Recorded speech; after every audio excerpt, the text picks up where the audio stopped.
મારીશ તો ગયો હો જેની હવે તું મારીશ તો ગયો આખા ઘરમાં પૈસા પૈસા કરી મૂક્યા જો જોઈ લો કેવું ઉડાડે છે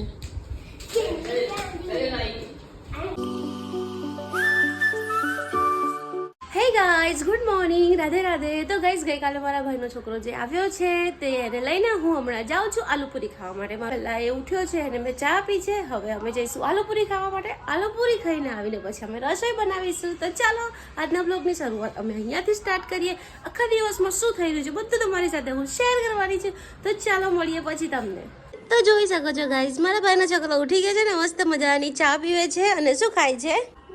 સોયા સ્ટીક ખાય છે હા એને બી ચટપટું બહુ જોઈએ મારી જેમ તમે લોકો જઈશું મસ્ત આલુપુરી ખાવા માટે અને મારે શાકભાજી લાવવાનું છે તો શાકભાજી લઈ લઈશું ફિલહાલ તો અત્યારે મેં અહીંયા મસ્ત દાળ ભાતની તૈયારી કરી દીધી છે હવે પ્લેટફોર્મ સાફ કરવાનું બાકી છે પ્લેટફોર્મ સાફ કરીને વાસણ ઘસી નાખીશ પછી અમે જઈએ તો ગાઈસ અમારા શિવભાઈ નાહી ધોઈને મસ્ત ફ્રેશ થઈ ગયા છે હવે અમે જઈએ છીએ આલુપુરી ખાવા માટે હમણાં થોડી વારમાં જેનિસને આવવાનો ટાઈમ છે એટલે અમે 15 મિનિટમાં અમારે પાછું આવવાનું છે કાં ત્યાં ખાતા આવીશું કાં ઘરે પાર્સલ લેતા આવીશું અને શાકભાજી પણ લેવાનું છે તો ચાલો લઈ આવીએ અમારા ગેટની બહાર શાકભાજી મળી ગયું છે એટલે હવે દૂર જવું નહીં ક્યાં છે તો ગાઈસ આલુપુરી લઈને ઘરે આવી ગયા છે પાર્સલ લઈ લીધી હતી હવે ઘરે આવીને અડધી ખવાઈ ગઈ પછી યાદ આવ્યું કે બ્લોગ બનાવવાનું તો ભૂલી ગયા તો જો આલુપુરી ખવાય છે શિવભાઈ આલુપુરી ખાય છે અને જેનિશભાઈ અમારા જો આખા ઘરમાં પૈસા પૈસા ઉડાડ્યા ઓ પૈસા તો હું ડીમાર્ટમાંથી દાળ લાવી હતી પહેલી તારીખે લાવી હતી અને આજે કઈ તારીખ થઈ 17 તારીખ થઈ હજી મારે મોવવાનો ટાઈમ નથી મળ્યો તો અત્યારે હું મસ્ત દાળને મોઈ નાખું તેલ નાખીને તો પહેલા તો આ છે તુવેરની દાળ આ છે 3 કિલો તુવેરની દાળ એમાં 2 કિલો મગની દાળ હું એડ કરીશ તો જો આ મગની દાળ 2 કિલો છે હું અંદર એડ કરીશ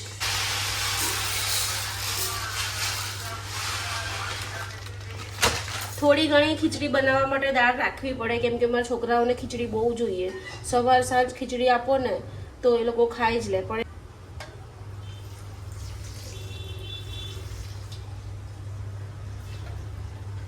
મેં તેલ નાખ્યું છે અને હવે એને મસ્ત આ રીતે હલાવી નાખીશ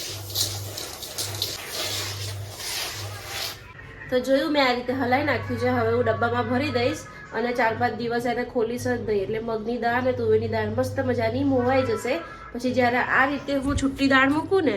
આ રીતે હું છૂટી દાળ મૂકું છું ત્યારે ઉભરાય નહીં તેલ નાખીને આપણે મોઈને મૂકી દઈએ ને આખા ઘરમાં પૈસા પૈસા કરી મૂક્યા જો જોઈ લો કેવું ઉડાડે છે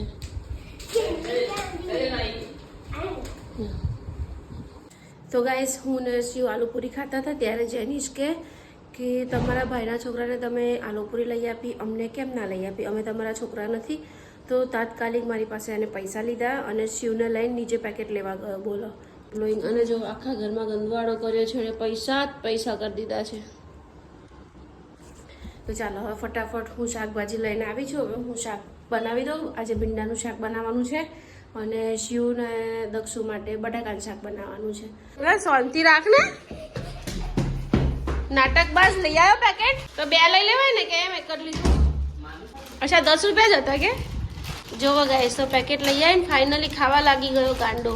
હવે મારીશ તો ગયો હો જેની હવે તું મારીશ તો ગયો જો હવે નહીં રમવું શું આવું કરે એટલે નહીં રમવાનું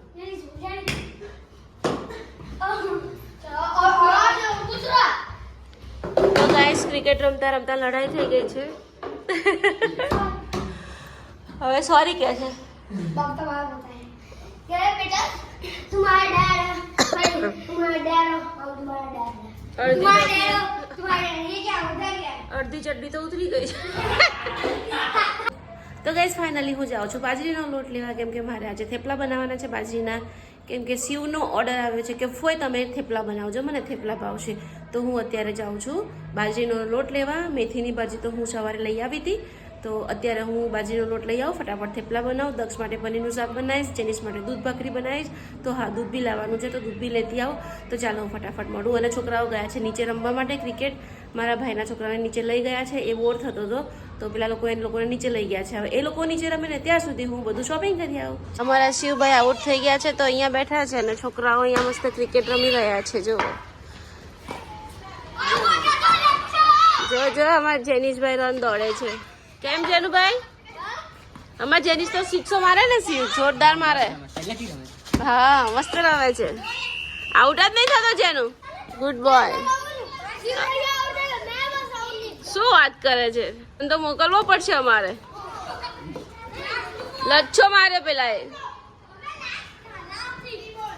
ચાલ તો તારે આવું છે કે ગાઈસ? તો ગાઈસ આજે થેપલા બનાવ્યા છે, પણ હું દૂધ કે ચા સાથે થેપલા નથી ખાતી, મને એસિડિટી થઈ જાય છે, તો હું કેચઅપ સાથે થેપલા ખાઉં છું. ચાલો શું કરે તમને બતાવું. બચ્ચાઓ શું કરે છે? બચ્ચા પાર્ટી જોઈ લો. બચ્ચા પાર્ટી ભણે છે. અમારા શિવભાઈ દક્ષુને જેનુંને ભણાવે છે કે એક્ઝામ